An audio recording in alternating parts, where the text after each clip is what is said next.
It takes a long time to write a movie. I actually started working on this in the 90s, then I left it, and I came back to it in 2005. And that's pretty much what I've been doing since then. And time flies, let me tell you. One draft after another. We did so many drafts of this script, you know. We went through 20, 30 drafts, maybe more, you know. And it took a long time to develop. Because when you make a film of this size, you're competing with every other film in the world. And the storytelling process has become a lot more sophisticated, you know, since I did the first film just 10 years ago. The Americans are making very sophisticated comedies now, you know, and that's who you're competing with. Well, I've been going to Mykonos since 1992. That's the first time I went there, and I fell in love with the island as a tourist. And being, you know, of Greek background and heritage, obviously, it was extra special. But it had something unique about it. I've been to some of the other Aegean islands, and you know, all the islands have their own character. But this island, to me, just visually, you know, was very arresting. And I thought it would be fantastic to come back here one day, you know, from a filmmaker's point of view. And then I met the great characters, because the thing about Mykonos is it's very international, okay? Obviously, there's a lot of Mykonians who live there. There's a community of 8,000 people who make it their home. But the wonderful thing is there's people from all over the world, real characters who descend on this island every year. And that's where I met characters like Pierluigi, the guy who boasted about sleeping with 43 women. And he's in the movie, not the actual guy, but, you know, the idea of it, the character. And I met some terrific characters. Zimi, you know, the guy who plays Zimi in the film. He's based on a guy I know in Mykonos. And a lot of the situations when I talk about Gallipoli, you know, without ruining the movie for people who are going to go watch it, that came out from me. Some Greeks asked me once, they said, tell us a great story about Australia. And I told them the story about Gallipoli, you know, and how we celebrate. It's a national holiday.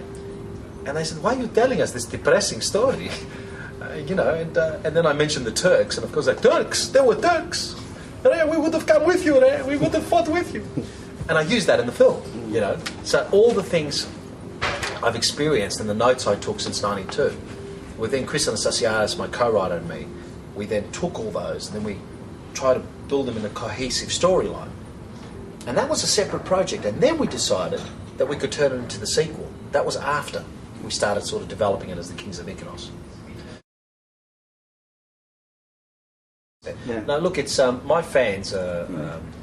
You know, I'm very lucky to have the passionate fans that I have, yeah. And they let me know that, you know, they don't fuck it up. Watch the film. We only mention the word wog once in this film, and that's when a Greek asks us what is a wog.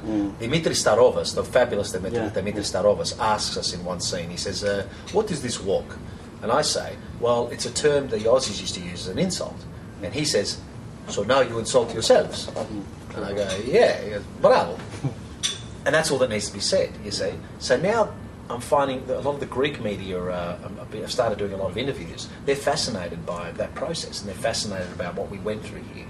And I think Greeks generally are becoming more interested in the diaspora, yeah, and the experience of first, second, third generation children from migrant origin. They never used to be, you know. I mean, Greece, I think the last few years have become very involved and very interested. And they're very fascinated by this film. They're, you know, they're trying to work it out, I think.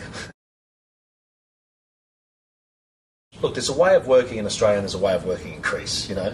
They're two very different work ethics. So what I had to do also as the producer was to bring the two worlds together. We had an Australian crew and a Greek crew working side by side.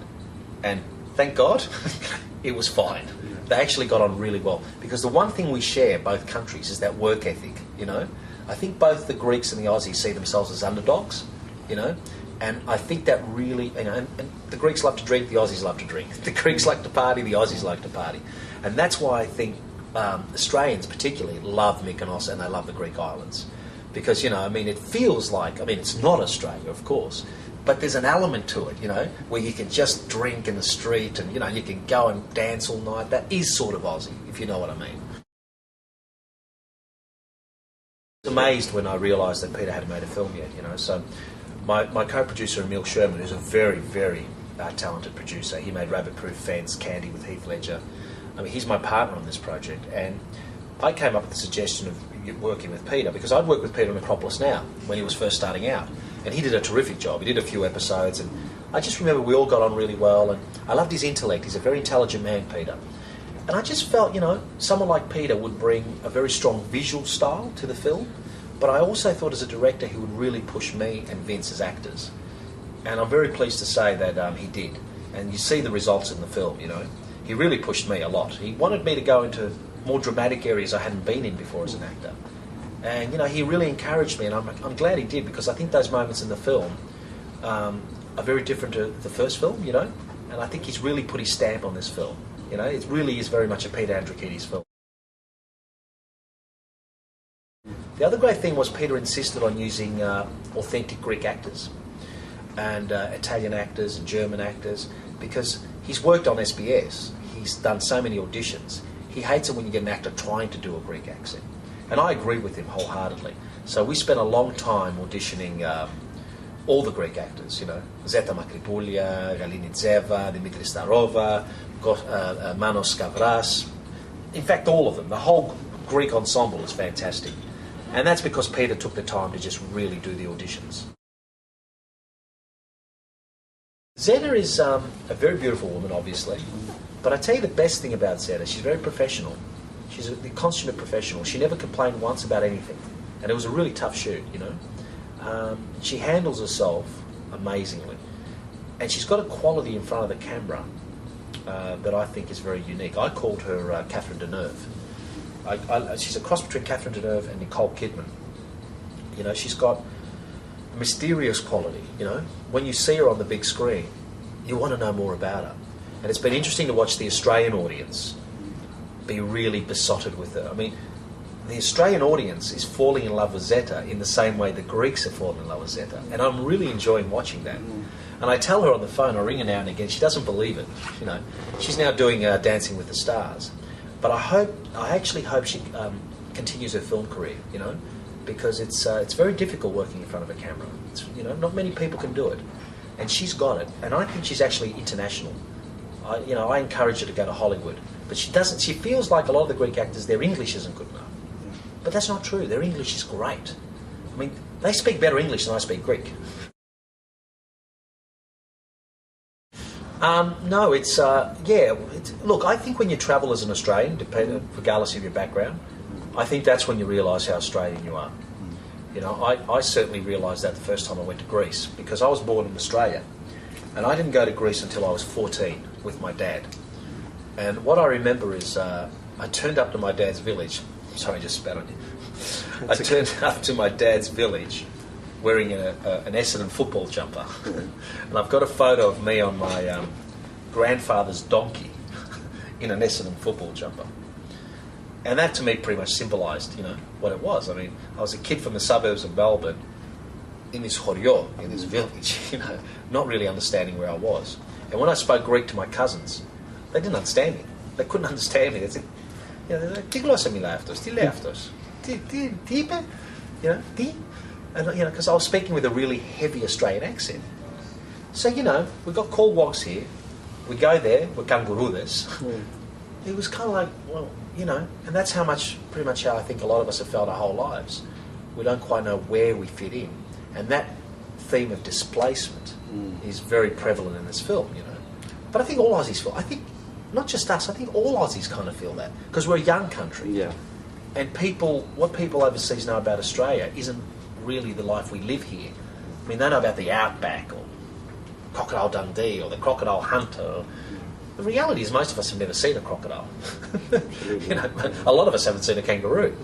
Yeah. It's like, showing them a movie like this about multicultural Australia, and the fact that, Australia is a lot more diverse than just the koalas and the kangaroos, and I think that's a good thing. Yeah. I think it's a good thing. We had to cast the part of Pierluigi, and Kevin Sorbo, who played Hercules. Well, let me tell you, the Greeks were excited when Hercules came back to Greece. Hercules was a big show in Greece. It's an American show with Kevin Sorbo, who's actually of Scandinavian descent. And a great story, Kevin was travelling to the set one day, and he passes this sign that says Hercules Car Rentals. And he immediately got out and started taking photos in front of the sign, Now, And of course, I can imagine once the guy came out of the rental yard, "Oh, Hercules, Hercules!" I mean, you can imagine this guy probably would have had a heart attack. Yeah. No, look, it's my fans are. You know, I'm very lucky to have the passionate fans that I have, and they let me know that they don't fuck it up. I don't know if you can put that to where. No, we can do whatever. We're Greeks. That's that on my Facebook page. On the fan page for this film, Kings of Mykonos page. I get a lot of those comments. Love the first one, don't stuff this one up. Yeah. So you do feel a responsibility. That's why it took me 5 years to write the script. Yeah. Because I wanted to make sure that we could do as good a job as we can. And I also want this film to play internationally. And I was also aware of the fact that I wanted this film to open in Greece.